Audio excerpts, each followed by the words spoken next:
great to have you all here together, and well, it's really special. It's not necessarily uncommon because you still do this almost 50 years later after the games. So can you kind of take us back and set the stage of what it was like to be a part of this team, how it all started, and how your bond has lasted this long and you've stayed friends? One winter there was some games played over at McDonald Junior High School, and I guess people were asked to come and play. It wasn't really a true league, but there were games. And at one time, prior to, I guess, probably 75, 76, there were games played in the fall also. And I think that was mainly to get maybe a memorial, a few games before they had to travel. So that way you got to see some people that were interested in learning the game, other than just, as I said, university students.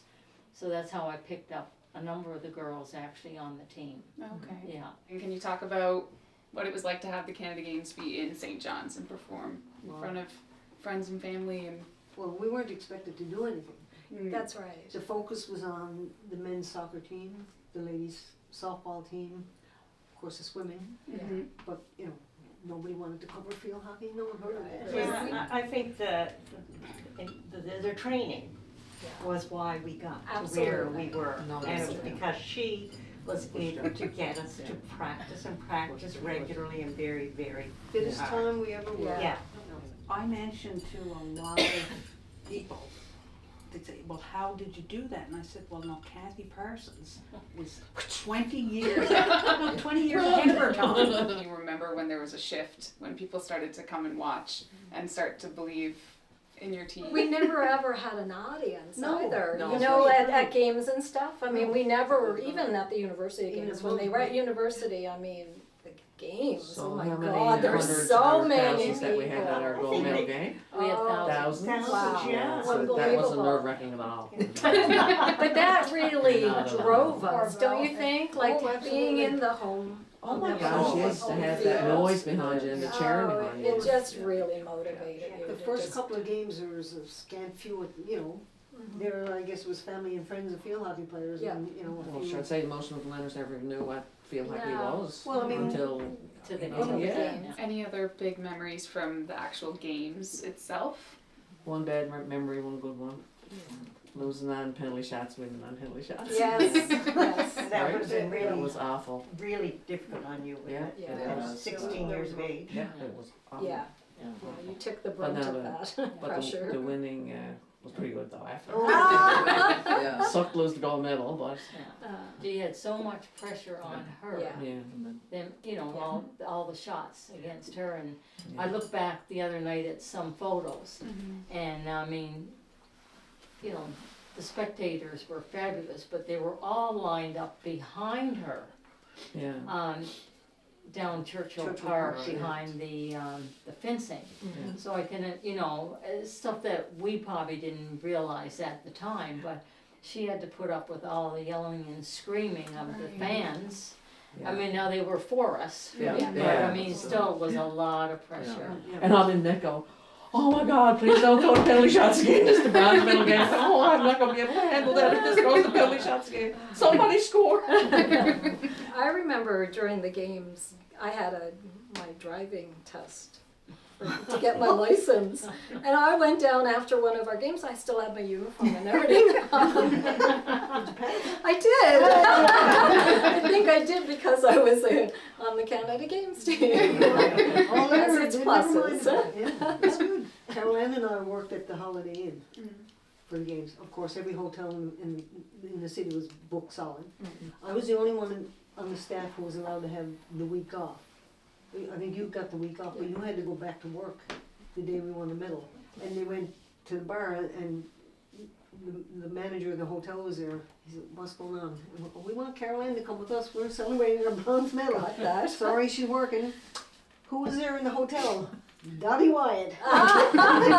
She was the mayor. The mayor at the time. And she was wondering what all the commotion was and said, well, like, Carol Anne is on our team. We just won the bronze medal today. And, like, we'd like her to celebrate with us. And she turned to the manager, Liam, let her go. And, of course, he wasn't going to argue with the mayor and he let her go. I had forgotten all about that story. Oh, I didn't. Oh, my God. I didn't know. Debbie. Yeah. Wow. I have two other things I just want to touch on. The first is talking about women in sport and just a couple of the stories that you've told. It seems to have come a really long way. Is there anything that really sticks out to you that you noticed from back then to now? I don't think women in sports at that time, a few exceptional athletes got noticed in the media.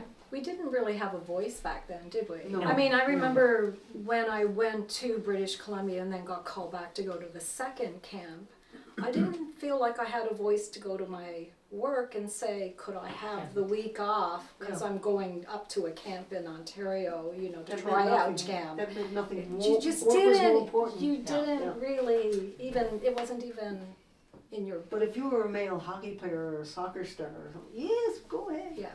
We didn't have It was fun. a physiotherapist or massage therapist or anything like that either. At the games we did for the first time. No, we didn't.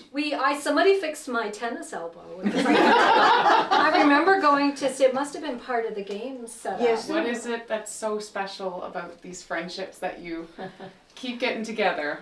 And the common bond that we have, and then Cathie brings it together. Yeah.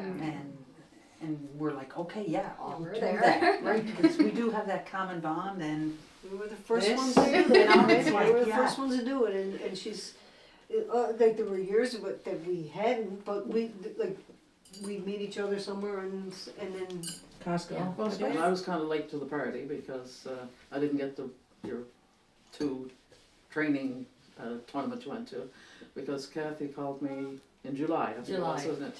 Kind of needed somebody to bounce things off. Yeah. And I seemed like the one who would fit that bill. And, Ella was a good personality with me. and was I think the fun. girls probably remember for practices I was dragging my daughter, who wasn't Yes. quite one, and so I didn't even stay in residence with it when you went into the camp, and Yeah. so I kind of waved bye to them, but be it her beck and call if she needed it, yeah. and they've kept me involved with them, Oh, which well, I really yeah. appreciate. Yeah, Part of the team. absolutely, wonderful team.